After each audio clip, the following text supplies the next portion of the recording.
여러분 안녕하십니까. 현실을 직시하는 방송 삼수로구입니다. 오늘의 주제는 한마디로 요약됩니다. 부동산 계엄 열흘 만에 결국 무너졌다입니다. 서민들이 들끓자 정부가 대출이자 갈아타기 규제를 슬그머니 풀었습니다. 이게 바로 지금 전 세계 10위의 대한민국 경제대국 맞습니까?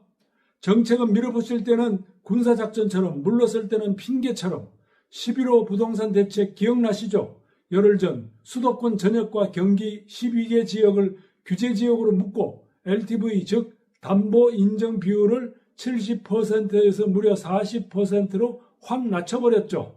집값을 안정시키겠다는 명분이었지만 실제로는 서민의 고통만 허리를 조이는 족쇄였습니다. 그 결과는 어땠을까요? 이자 부담을 줄이기 위해 기존 대출을 갈아타려던 사람들마저 규제 대상이 되어버렸습니다. 돈을 더 빌리려는 게 아니라 이자를 덜 내려던 사람들인데 정부는 그거마저도 막았습니다. 결국 여론이 폭발했습니다.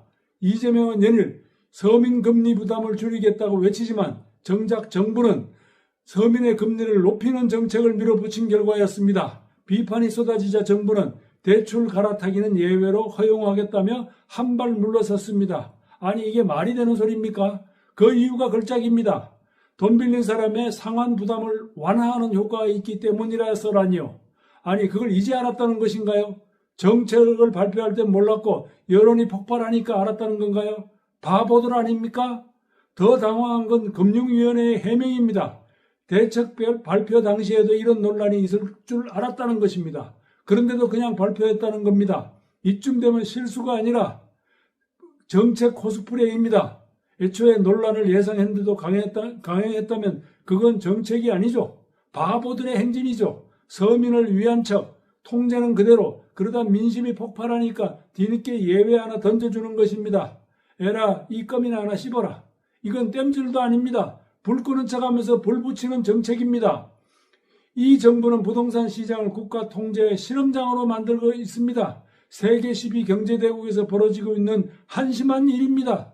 시장 안정이라는 미명 아래 규제와 완화를 하루 사이에 바꿔대고 경제원리 대신 정치 타이밍으로 움직입니다. 부동산은 숫자가 아니라 심리의 시장입니다.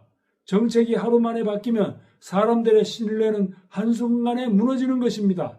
정부가 이렇게 흔들면 시장은 더 요동칩니다. 결국 피해는 서민에게 돌아가게 되죠. 지금 정부의 부동산 정책은 정책이 아니라 반응입니다. 국민이 화내면 완화, 조용하면 규제 강화, 언론이 쓰면 해명, 그리고 다시 반복.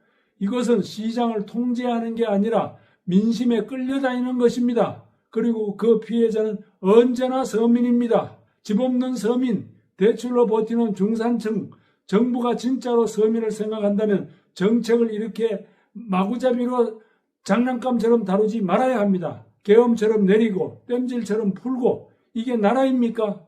문재인이 부동산 값이 오르자 27번 규제 대책을 넣었으나 실패했죠. 이 바보들에게 들려주고 싶은 얘기가 있습니다. 민간 아파트 많이 지어 공급 늘리면 저절로 해결되는 것입니다. 정책은 말이 아니라 논리와 책임으로 세워야 합니다. 국민의 집값이 아니라 정부의 신뢰가 무너지고 있습니다. 현실을 직시하는 방송 삼수로구였습니다. 구독과 좋아요로 진실의 목소리에 함께해 주십시오. 감사합니다.